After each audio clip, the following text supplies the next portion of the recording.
Yeah.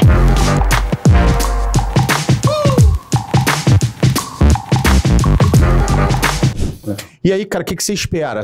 O que o Betinho, torcedor, como que ele enxerga, técnica mesmo, analisando o elenco, o que ele espera? Você vê o Vasco com chance de uma Libertadores? Falando como torcedor... Torcedor, purinho. A gente já esperava que a 777 já viesse contratando peso, né?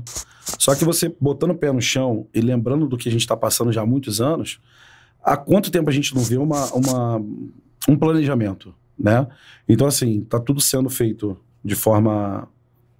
sendo administrado de forma devagar, entre aspas, né? Porque a gente quer velocidade de tantos anos que a gente tá sofrendo. Mas há muito tempo que eu não vejo, por exemplo, um Vasco e Fluminense como foi aquele que nós perdemos 2-0. Nós perdemos com a sensação de, pronto, nosso time já tem uma base. Porque nós amassamos o Fluminense. Amassamos, isso é unânime. No Botafogo, unânime. Contra o Flamengo, 1-0, foi mais que pau a pau. Nós brincamos com ele. Um time que está junto há muito tempo e milionário. Inclusive, né? Na derrota de 3-1, brother, a gente jogou bem mais. Sim. Foram erros grotescos aí, enfim, de arbitragem. Jogamos bem mais. Como sempre, né? A arbitragem do técnico e individuais de jogadores, né? Como a do Capasso, por exemplo. Isso aí. Essa mudança do técnico também foi muito estranha, né? Mas, assim, há muito tempo que eu não vejo o Vasco fazendo boas partidas. Há muitos anos que a gente não vê. Então, assim, a nossa base, ela tá forte, vamos ter que trabalhar com o que tem aí e esperar a próxima janela.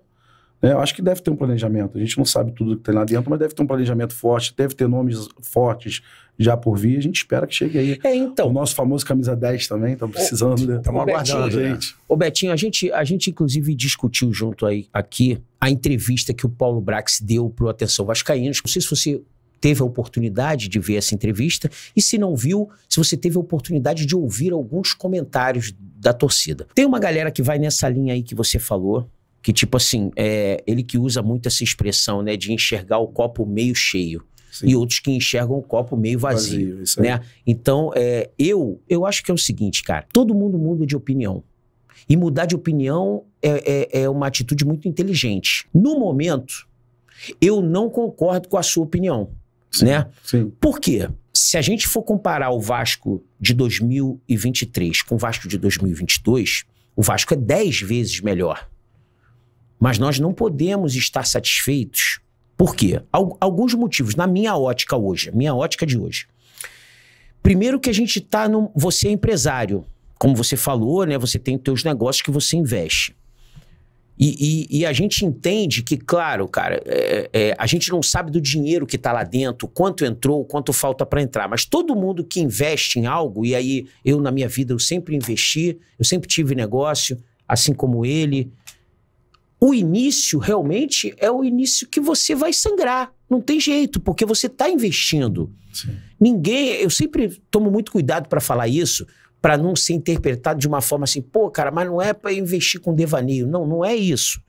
Mas a gente não pode, ele não pode falar que o Vasco hoje é um Vasco pronto para começar o campeonato 80, 90, que seja 70, que nós, torcedores que acompanhamos e que discutimos o Vasco no dia a dia, a gente tem certeza que a gente não tem esse percentual pronto. A gente hoje poderia dizer que a gente tem 50% pronto. Porque a gente sequer não está satisfeito com o nosso time titular. Mas também a gente não pode se iludir e em cima do que ele fala, achar que tá legal. Porque não tá legal. Não tá legal, brother. É a opinião que eu tenho. Aí você fala, pô, Luiz, mas então o que você acha que vai acontecer nessas 13 primeiras rodadas? Cara, no futebol, a gente desde moleque sabe, quem acompanha, que é uma incógnita. Não é igual o basquete, que o melhor ganha, o vôlei, que o melhor ganha. Não é. A gente pode fazer um início de campeonato surpreendente, como aconteceu na era do Ramon, né? Da gente chegar ali na quinta rodada como líder. Pode acontecer? Pode. Mas a tendência, na minha opinião, é que a gente fique no meio de tabela. E, pô, o Vasco, que foi eliminado da Copa do Brasil, só tá em uma competição, tá no início de investimento, teve incremento de receita, teve a venda do Andrei, teve renovação de contrato de patrocínio.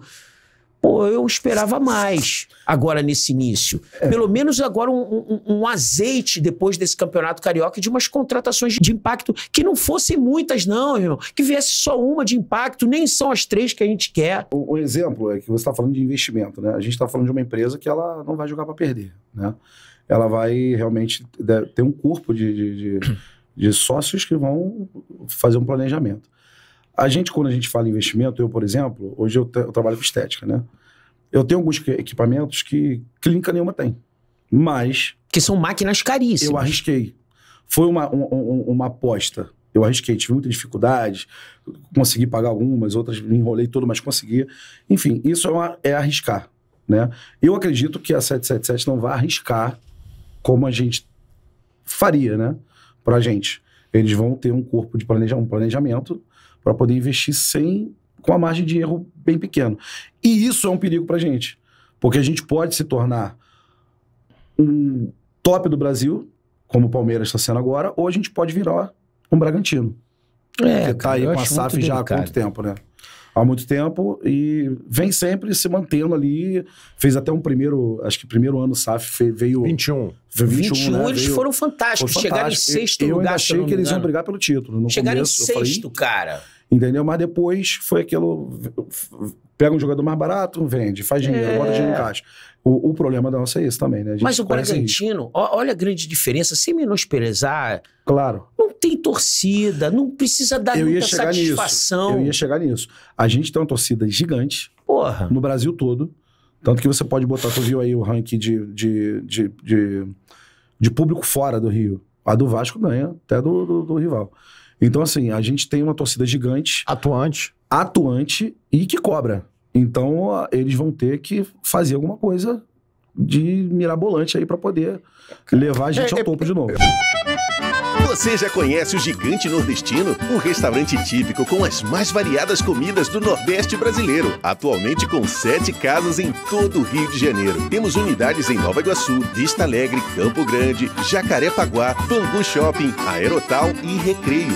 E em breve novas casas no Shopping Boulevard Vila Isabel e Shopping Nova América. Aqui você encontra itens para presentear, espaço para toda a família e música ao vivo todo dia. Confira a programação nas nossas redes sociais.